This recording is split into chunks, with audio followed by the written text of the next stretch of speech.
Happy New Year, everybody. Happy 2019. Mbukeli siyagomukela eminyakeni lomusha sikufisela ke lokumhlophe kodwa. Sesibuyile futhi nakulo mnyaka. Saqhubeka nekulesela ngithi indzaba debatheng letsematheni. Sakata bukhoma ke yokuqala ngqa kulo mnyaka. Kanze nje ngenjwayelo babukeli esitawuvula ke tincingo ukuthi nawe utobeka umbuto noma ke umbono wakho. Ngasithumela futhi ne-SMS. Kanzi ke sikhona futhi na ku-email, ku-Facebook na ku-Twitter. Nakulo mnyaka usehleli naye ke simphiwe ingqondo khona lapha ku Yilungelo Lakho, it's your right. Asingene endzabeni namhla.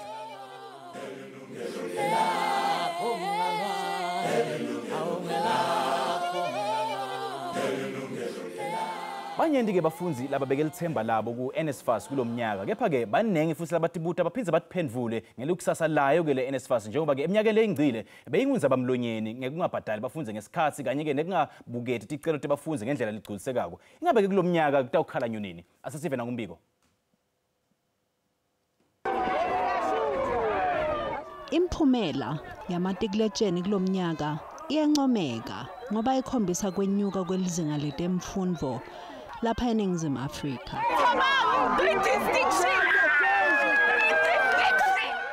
Njengaseminyakeni leyengcile, labanyenti balabo labaphumelele babekela ithemba labo ku NSFAS. Kepha-ke labanyenti bayatibuta bayatiphendvula ngelikusasa lalomtimba lowengamele umfundzate.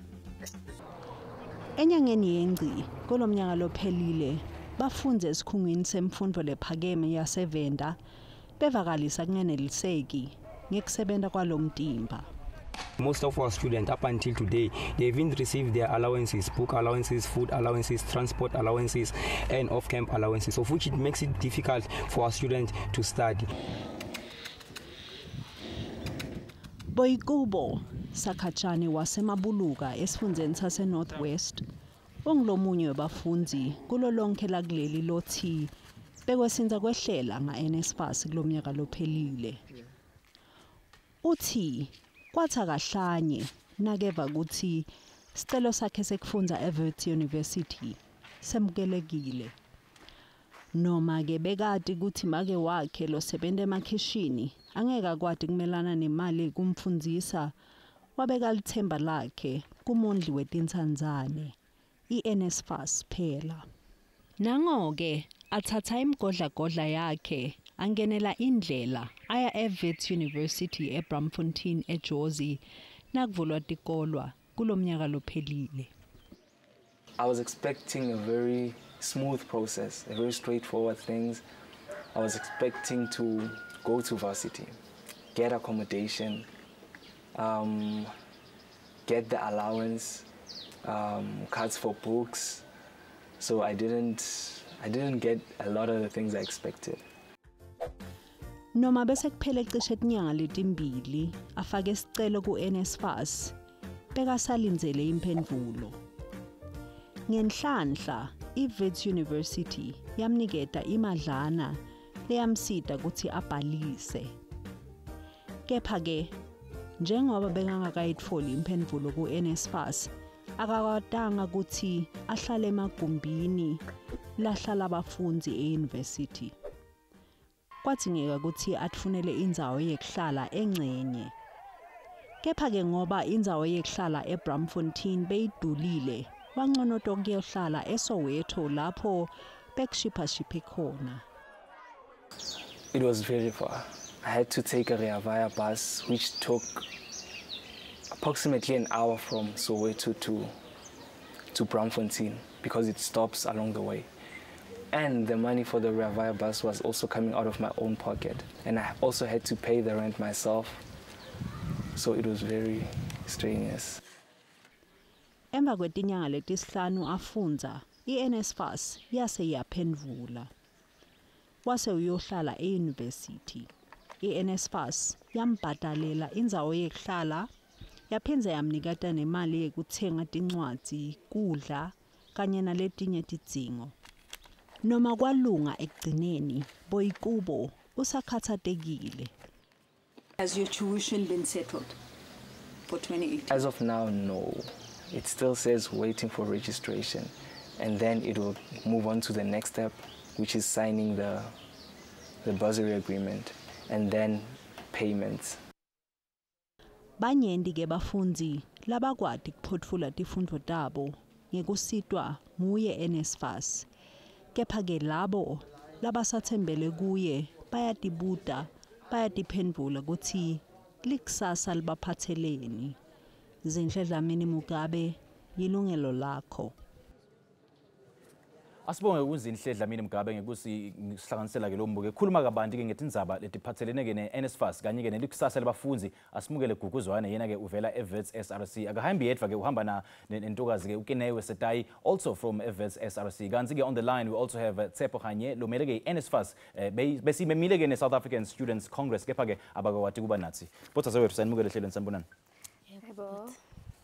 Ndocela ngawukenelwe bekunetindzaba lapha kuthiwa i-NSFAS ibhadala ama-students late and hence kuyaba affecta futhi netindzaba tekudla and accommodation. What's your response to that?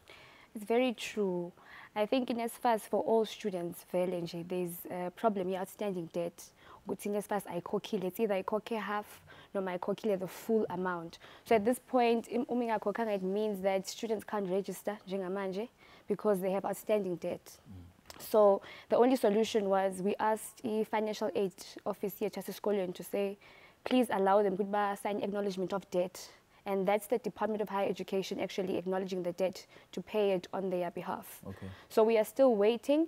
And it's similar to a situation in Yalumfan, they are waiting the registration information. So half of the time, my students are signing a NSFAS bursary contract. Yes. The agreement because the school has not sent the registration information yabo. So it's just a miscommunication and lack of communication actually between financial aid and scholarship officers way too on the Wits premises and NSFAS Central. Okay. Yeah. Now kukhuluma kwakho njengoba use SRC kukhuluma kwakho nama students bathi yini inkinga lebahlangana nato ngendzaba ukuthi NSFAS ibhadala late. So according to what our students say, the issue is, it goes back to the centralizing of NSFAS, because that's where most of the problems started. Inking eziningi ziqale the time government decided to centralize the NSFAS. So I think the solution to that, rather than answering the question of saying students face not receiving their allowances on time, not having their full accommodation being paid, you find students having to top up at your places like Bo South Point, and it doesn't make sense to a lot of students as to why they have to top up if they are within the NSFAS 83,000 mark, the so-called 83,000 mark, because you find that some students don't get to that 83,000 mark, but they still have to top up accommodation. So that's why I'm saying I think it's best to go to NSFAS ibuye, decentralize it, ibuye back to my institutions of higher learning. That way it is easy for universities to manage that money and ensure that students get their allowances on time, their accommodation is paid on time, and their fees are paid on time without having to go through the hassles of they have to log online and sign the acknowledgement of the bursary. Yes. Unlike when it's in the university, the university doesn't even have to go through the trouble of sending proof of registration of the student. They already know the student is registered and they administer those funds. Asasive ke lisayidi ke le NSFAS sinayi ke line ni Tsepo Khanye ke usikhulumele sayo NSFAS. Sekumele ehlelweni sawubona Tsepo. Mandibulise ngeqatha kuwe siphiwe kunye neguest onazo apho. Okay, ngiyathemba ukuthi ubavile kubotha sewethu lapha bakhuluma ngekuthi iNSFAS vele nje iyaphutha kubhadala ema-students timali tabo ke and lokho kuyabakhinyabeta ke etfundweni tabo. Kepha iNSFAS kubangelwa yini ukuthi ikwende lokho? Ngiyaqonda kubalekela kakhulu saba NSFAS sivezwe ukuthi kunyaka odlule ka 2018 kungenyaniso ukuthi bezikhona i-challenges besijongene nazo. Ngiyaqonda abamele abafundi abalapho bokukhumbula ukuthi kunyaka odluleyo singo-NSFAS besinemingeni ejongana nemicimbi we-payments zabafundi kunye nemicimbi we-data integration ne-universities kunyaka odluleyo for abafundi baka-2018. nangona ke kunjalo ke into iyayenza uba sisifumane siba NSFAS iphansi ke administration leyo yenziwa ngumongameli kwaze ke kwabekwa bucala uDr. Carol Sorrell ukuthi azame ujongana nomcimbi kaNSFAS kuzotsho ngokuthi waNSFAS ekunciphisayo kakhulu ngokuthi kusukela ngexesha uTata Randall umnumzana uDr. Randall ebekwe bajona nomcimbi kaNSFAS kuye kabakho inguqu enkulu engaphezulu phaa kwe-3.6 billion imali eyabhatala kubafundi kwana njalo ne-10 billion that was unlocked universities ne-colleges ezisekisa ukuthi abafundi babhatala ngenye ke izinto ezo kufanele siqale sivele ngazo okwesibili kakhulu izinto eziveziweyo apho ongaba ngonabo i-guest zethu kubalulekile ukuthi sikhumbule ukuthi ezinye zezinto ezenza ukuthi abafundi bangakwazi ukuthi bafumane imali zabo ngothuba kungabafundi bethu balindelekile nje bebesevezile ugugu ukuthi xa befumane i-approval be-funding ka-NSFAS bamkele okanye basayine or accept i-agreement form yethu leyo esigunyazisayo njenge-financial institution ukuthi sibhatale bafundini ngoko ke xa abafundi bengazisayini ezi-agreement loo nto yenza kube nzima kakhulu ifuma NSFAS uba sibhatale imali kwangethuba ukulandela oko singaphelanga apho siyafuna ukuthi kubalulekile kubafundi esibancedayo ukuthi bazicomplete ezo agreement form ngoba ngaphandle kwazo kuba nzima basikhupha imali ngethuba siyafuna uveza kakhulu ukuthi singama-NSFAS we have a standing agreement ne-universities eyenza ukuthi unyaka nonyaka xa iqalayo kubekho imali ekhutshwayo ngo-NSFAS obuncinane bayi-13% ye-allocation universities eye isebenze as an upfront payment for universities mali leyo edingana kakhulu nezidingo zabafundi ze-allowances ezi-include kuzo ezokutya ezokuhlala ki-students ne-traveling njalo njalo inzame ezo ezenziwayo ngu-NSFAS ukuqinisekisa ukuthi abafundi nokuba imeko zithini kodwa abafundi bangazifumani besokola unyaka esiqala ngezinto ngiqonda uba okwangokumaskend sizive esiqhubekeka nencoko yethu namhlanje. Alright, Sepho, please hold your thought and please stay on the line. Sitawuqhubeka futhi nenkulumo yethu emva kwaleli khethu. Kusukela ke yasungulwa ke eminyakeni wanga-1991 bayinyende ke bafunzi lesebaphothu letifundo tabo ngekusitwa ke NSFAS. Uma ngabe ke ungilomunye walaba ungahamba lichaza ke kuleli hlelo ngekusishayela licingo noma ke usithumelele i-SMS noma ke usithinze ku Facebook na ku Twitter. Kwanyalo asasithathele ikhefu.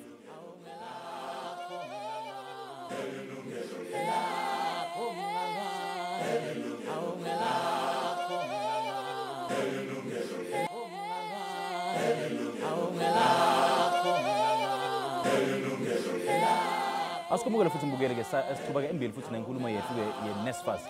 Ladies, just before we went to that ad break, besikhulumisana ke nayo ke Tshepo ke what are some of your concerns with regards to his statement? And yena ukhulume kakhulu ngendaba ama-contracts. Yeah, yabo inkinga yethu yiyo yona leyo. The issue, it goes back to what Ugugu said, to say NSFAS must be decentralized, meaning it must come back to local or go to region, yes, where we have offices where students can be in contact with these offices, because having to deal with it on a national level, it affects the issue of signing contracts, because now students can no longer sign manually on campus.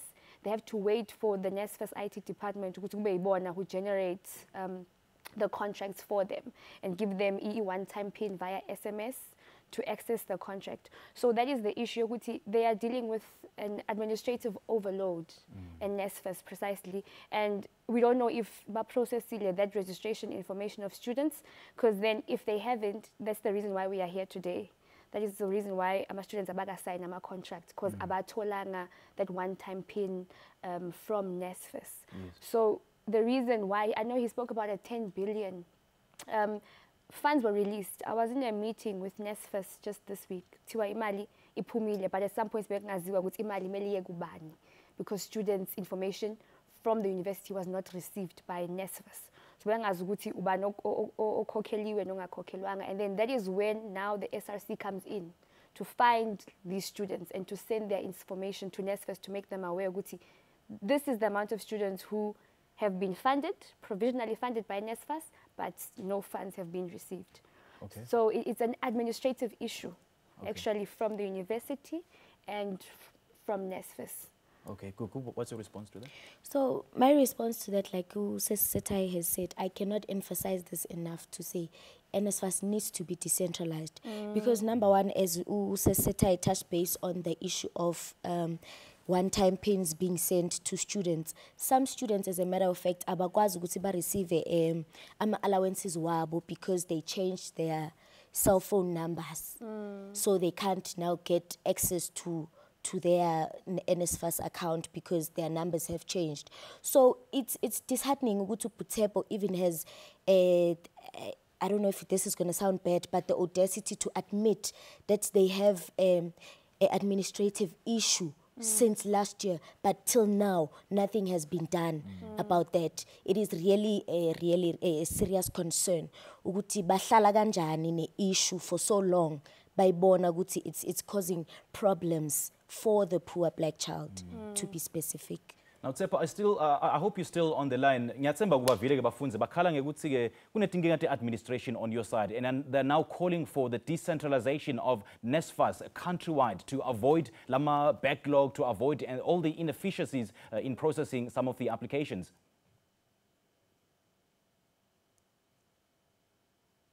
Tsepo?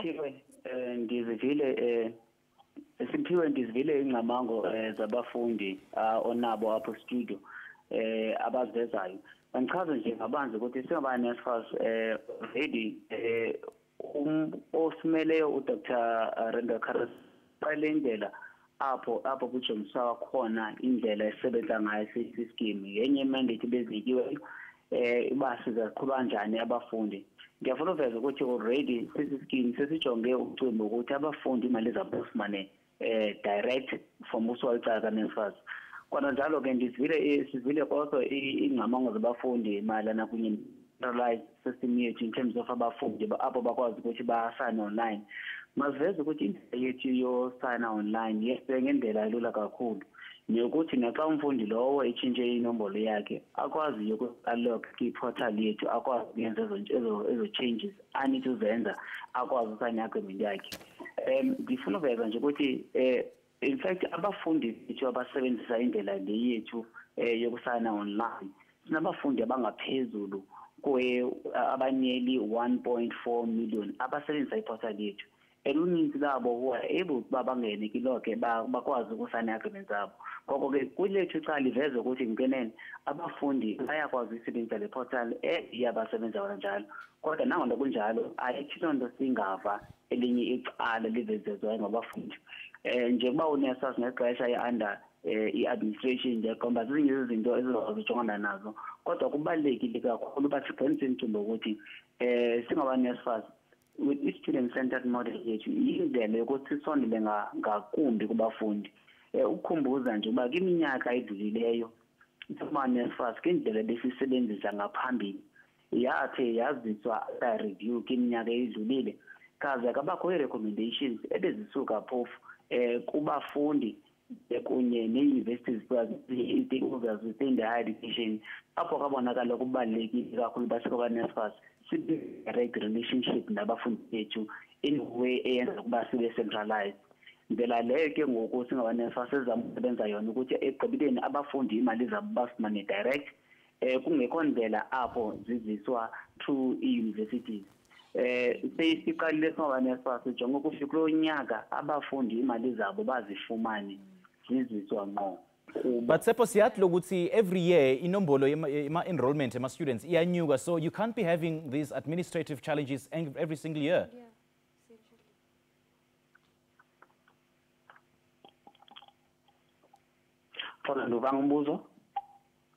Ngithi siyathi lokuthi inombolo ye-enrollment iyanyuka ke kuma-universities each and every year, so you can't afford to be having administrative issues lanjengalawa every single year. Kuya ngani lokho? And konda sinoma sethi ngonyaka nonyaka zi-administrative issues naso scheme ngoba xa usojongisisa abafundi esibafandayo singaba NSFAS into ezinjalo ziphucule kakhulu. Naxa ujonga kunyaka ka-2019 kubafundi abebefake izicelo zabo uninzi lwabafundi abo singaba NSFAS because babanganiki universities zabo. All right, let's take our first caller. Sina Dumsana ulapha empangeni. Sakumole Dumsana ehlelweni sawubona. Yebo Simphiwe kunjani ndoda? Siphilile kunjani baba? What's on your mind? Khuluma nathi. Sikhona. No, mina particularly ngine concern eyodwa njengo NSFAS. I was funded by NSFAS in 2015. That was my first year at the UP. And now NSFAS wangakhona ukungikhokhela due to unavailability of funds. Wasethiwa asiregister bakhona i-arrangement abayenza ne-university of which was being test unfunded. Therefore, sakhona uregister saba-unblock for registration. And then afunda for the duration of the year. And then on the second year, that's when I got funded fully. Wasethiwa bakhokha I mean on the second year full amount.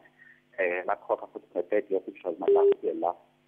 And then, manje historical debt, manje inquire about the historical debt, but I'm a financial aid officer at DUT. And when I do that, DUT investigate about my historical debt. And when they respond on that, my historical debt cannot be cleared. I have to pay the debt on my own. Now my concern is, you go 18,000 or say, whereas I was an NSFAS student, of which I'm unable to pay my fees. Then I'm thinking, and I can't be employed, I can't pay back the money, because in my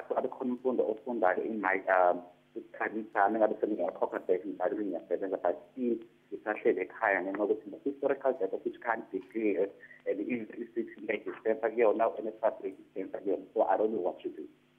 All right, Dumsane, sabonga kakhulu ukusishayela ke sinaseke sikhulumise NSFAS elayinini. Tsepo, I'm sure you've been listening to this concern. How do you respond to it?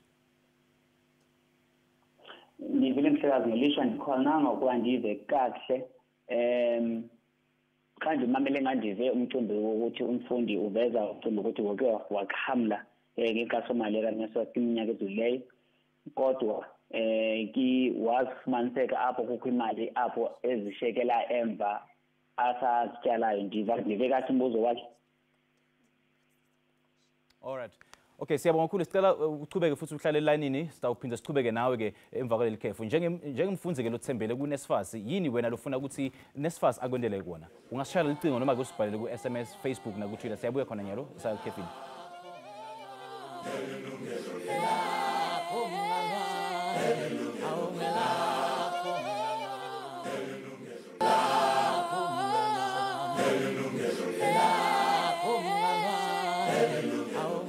Welcome back. Tincingo ke solo tivuliwe sishayele ke ubeke umbono noma ke umbuto ke. Let's go to East London. Kuna Ongezwa elayinini. Sakumuyela Ongezwa sawubona. Hello Budi. Kunjani sisi? Yaphila kanjani? Siphilile makhuluma nathi ma.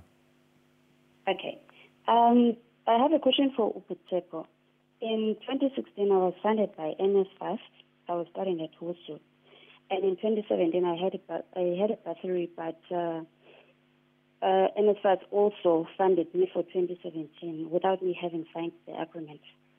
And now NSFAS is, I owe NSFAS 67,084 rand. And I have a change at Wusu, but they are saying they can't give me the change. It has to go back to NSFAS.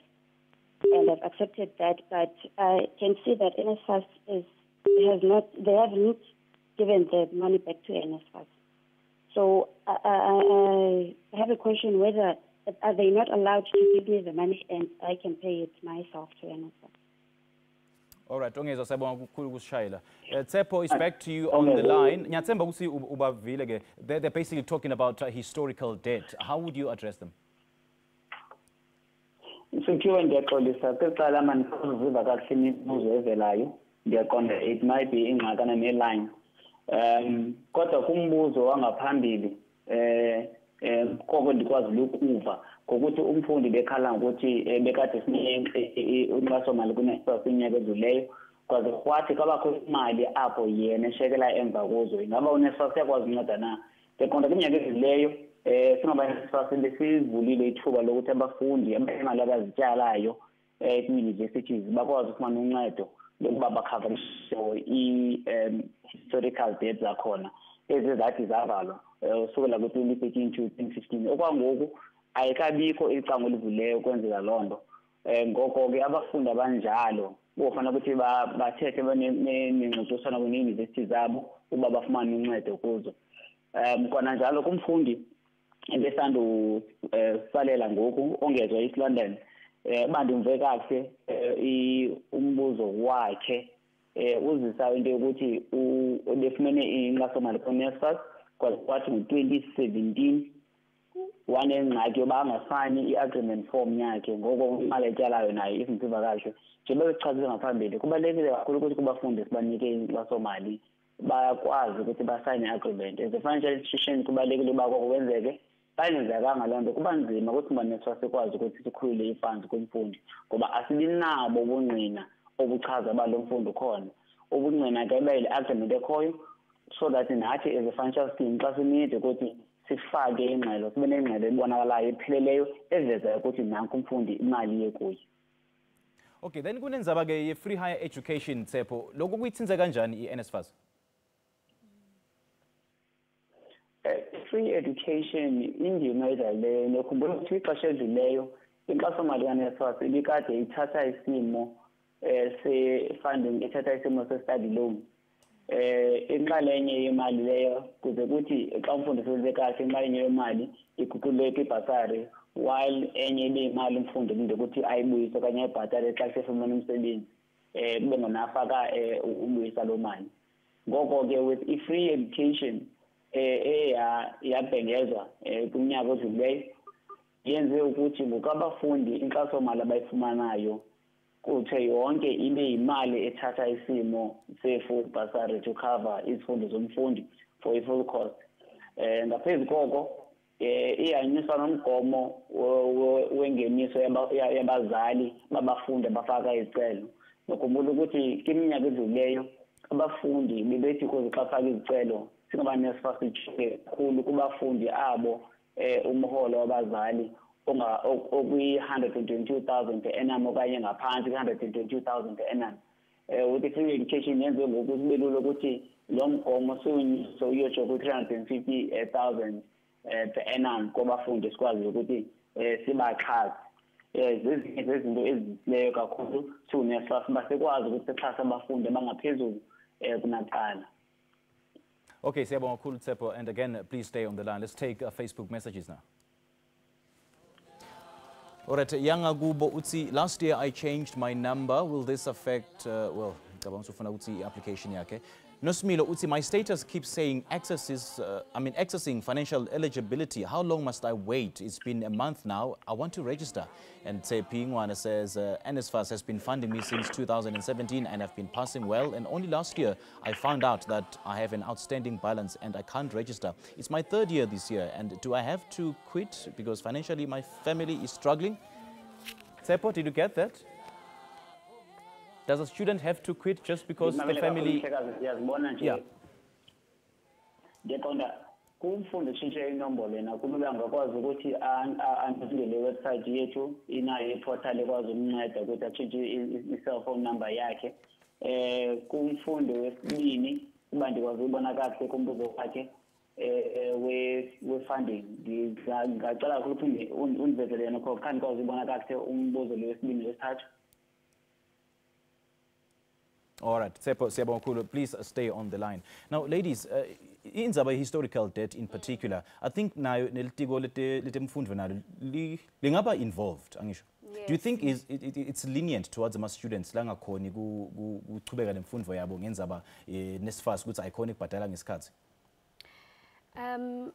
regards to historical debt, I think NSFAS funded student. Essentially, you can't afford your fees. Yes. So if you get NSFAS in your second year or third year, it means from first year you've accumulated outstanding debt because I'll kokile. So then you have historical debt. So then if I am on NSFAS, it means I can't afford. Who is then supposed to pay for that historical debt? So that's when now kungena Department of Higher Education and Training, where they are now saying students bangassign an acknowledgement of debt. And then the department will then cover that historical debt. So when last year that we had students apply for that, but I kokilanga all students. So we still wanted to know what exactly is the criteria for it. Ithola banjani that historical debt fund from the Department of Education. Okay, Gugu, ucabanga ukuthi ilitiko liyasita kule hlangothi? Department of Higher Education and Training, I feel like I seize it. Because that DHET fund that is apparently supposed to cover indleko lezi outstanding debt is not enough. Because uthola ukuthi umfundi uthole mhlambe 5,000 that they are saying they are assisting the student to cover their historical debt. Omunye umfundi maybe received like 3,000. How is that enough to cover outstanding debt? Because uthola umfundi okolota mhlambe 100,000 and then they apply for that DHET fund.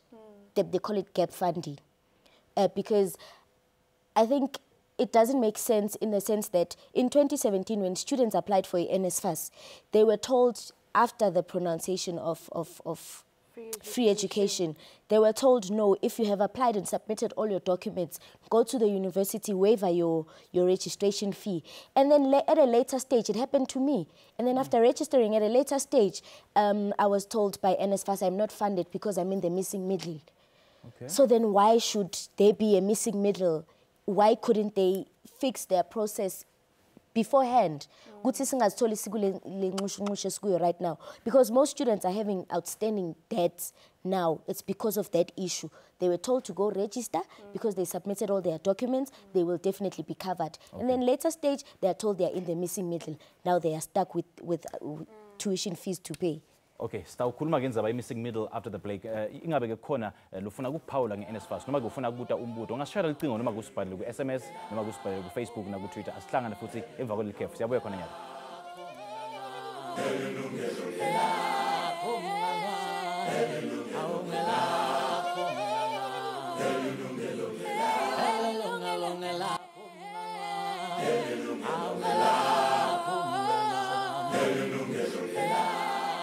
Sawubona futhi mbukeli siqhubeke embili nenkulumo yethu. Let's take an anonymous caller from KZN. Sawubona ehlelweni sawubona.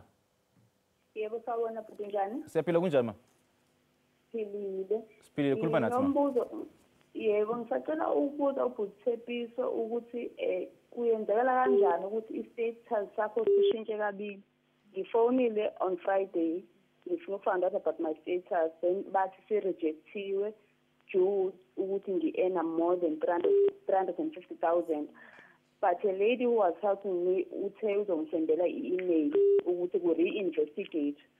Ngazama ngafona futhi today bathi sesithi-ke manje u-NSFAS akakwazi ukuphinde angifanda ukufanda just for 4 years. Ukuthi kwenzakala kanjani lokho khona abantu engibaziyo aba-graduatile befundiswa u-NSFAS manje benza another qualification besafanda u-NSFAS so kwenzakala kanjani lokho. Okay, Anonymous siyabonga kakhulu kusishayela. Tshepo, it's back to you. Sina Anonymous lapha eKZN. Uthi kuya ngani ukuthi i-status lapha ku-profile yakho tibe kabili. Lokwekuqala ke kuthiwe bamrejectile ngoba uhola ngetulu kwa 300,000. Then lokwesibili kuthiwe uthi ke NSFAS angeke akhona ukubabhadala ngoba ubhadala the first 4-year phase. How do you respond to that? Okay, I think masiqale kwi-into ezimbini iqala kumcimbi we-rejections. Oqala kunyaka odlulileyo seba-NSFAS bezikhona abafundi ebebafumana i-communication e-rejecta i-applications zabo. Kodwa ke uDr. Randall Carlson, i-administrator NSFAS, yasungula i-review process in order to ensure that abafundi abo ngabafundi ngebenene abasaphosa benza lonto. Lonto ke yafikelela ukuthi more than 65,000 yabafundi ababekade benjalo after kwenza review kaphinda kwenza verification check kujongisiswa kwakhona apho kucacelwa khona abafundi baphinde basinikeze i-documents khona kafumaniseka uba abafundi abanjalo i-applications zabo ngokwenene they have been approved after yonke i-documentation iyaverifya and that is out of that 100. Kona njalo ke basekhona abafundi that we're still undergoing the review process esisayigqibezelayo senze ukuthi xa inyanga iphela so siyazi uba abafundi banephi. Kubalulekile ukuthi umfundi ngoku after the review process has been done and i-status sakhe se-application angazimethi i-requirements zethu uvumelekile umfundi enjalo ukuba angakwazi ukufaka i-appeal after azophinde ijongisiswe i-application yakhe. All right, thanks for that point, Tsepo. Let's take another caller. Kuna Matsidiso lapha eSoweto. Sakumele hleleni sawubona Matsidiso. Hello, Like. Siyaphila kunjani mama? Good day. All right. Talk to us. Question. The number that is advertised for Yilungelo Lakho, NSFAS. Nobody's speaking up since from in the morning. I've been trying to get hold, but to buy NSFAS and nobody's speaking up. And secondly, I was rejected by NSFAS saying they sent me an SMS saying my application is unsuccessful due to the income greater than 1,200, which is not true because that's not the amount that my mother is earning. So nani kibata like some form of verification. Can they please verify my application card? Or is there anything that I can do maybe to appeal this application act? Thank you. All right, thanks for your call, Matsidi. So Utsepo is still on the line and he will address that concern after the break. Delegate self-carefully as a spin as and the emvawala.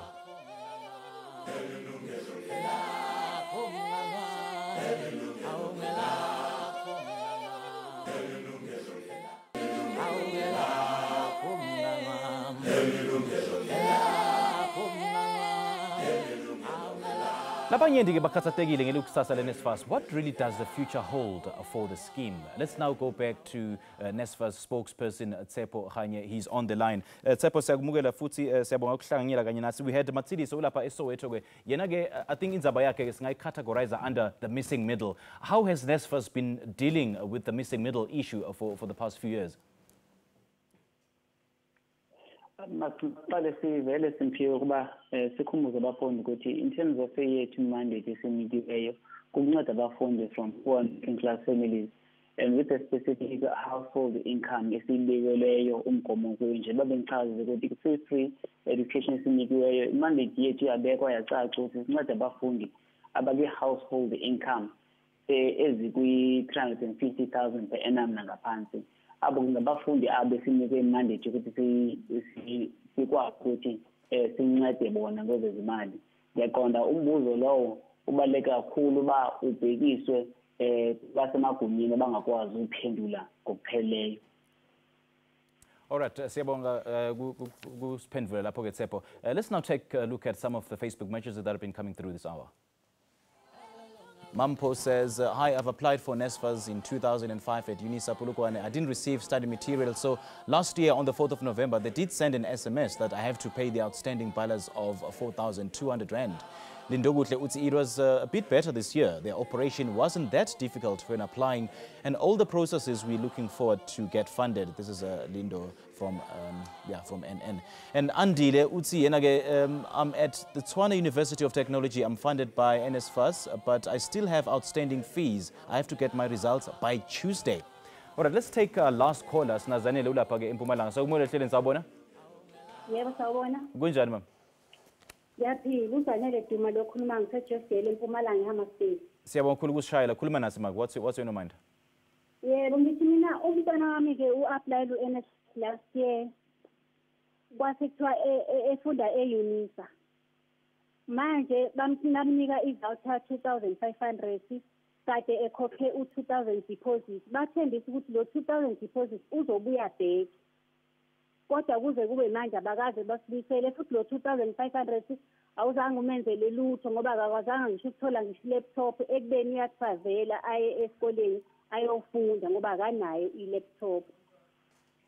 So ukhala ngekuthi incane le mali lekayithola angeke yanele ku mina ngikhala ngokuthi incane imali ayithola u-2,500 ekubeni uhlala kude eMpumalanga eJestdale. Ekubeni futhi i-deposit le ababethembile ukuthi kufanele ibabuyele ayizange ibuye eyayi-2,000 esasiyikhokhile. Okay, Zanele siyabonga kakhulu. Tsepo, I'm sure you've heard that question. Ukhuluma ngekuthi le mali kayitholako from NSFAS incane ngeke ikhone ukuthenga ngisho ne-laptop and uhlala ke khashana ke lo mfundzi. Tindzaba ke accommodation ne transport. Kubonakala ngathi i-NSFAS ayizange seyike itinaka le ndzaba leto. Inaka nje indzaba ye-tuition kuphela. Kuya ngani lokho? Maqale nje ngiqale nje phambi sifike kulo mbuzo soqale ngombuzo kaMathibiso bezile ngaphambili wemcimbi we-SMS baseman.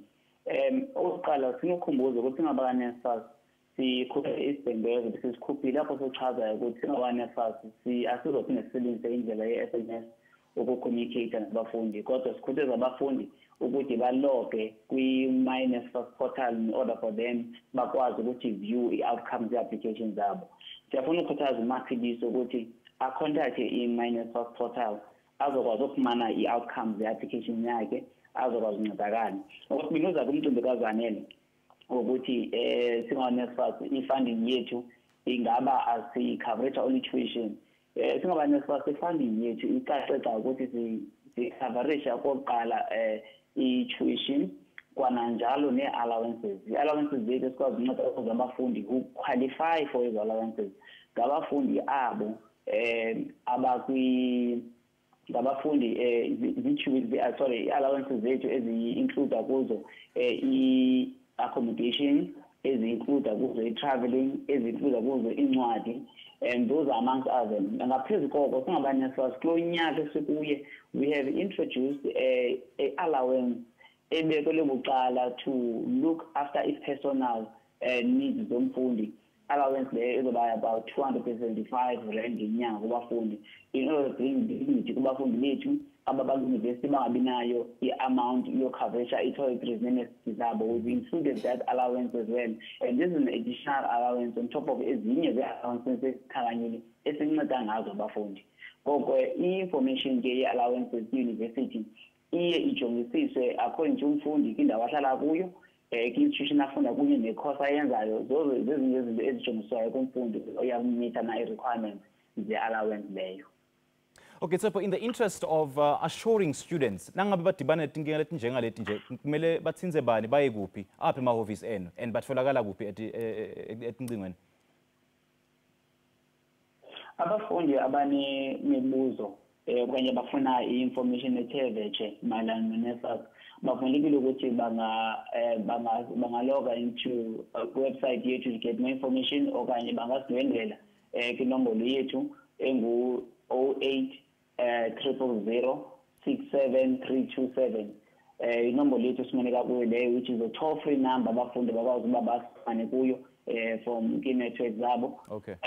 Singaba-NSFAS bangakwazi ukusifumana as well kumakhasi onxibelelwano we-social media, nalapho siyakwazi ukuthi sincede abafundi kwimeko okanye kwimibuzo abanayo. Alright, Tshepo Kganye, NSFAS spokesperson, sabonga kakhulu kuhlanganyela nasi kuzabe kunyalo. Ladies, in the interest of time, we don't have much time, unfortunately. Just your closing comments as we wrap the show. I think most of the things, as Shama student at the phone, it's the common issues that we spoke to Dr. Randall Carlson about just last week. Uguti, firstly, there is inconsistent communication between NSFAS and students and between NSFAS and our financial aid officers. Like one student spoke about the amount of years they fund you for.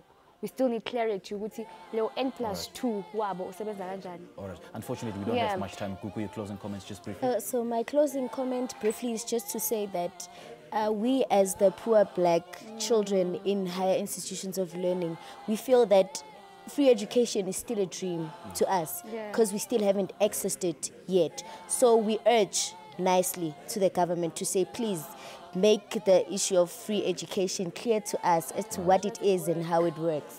Because ladies, to thank us, you so much. Thank you so much.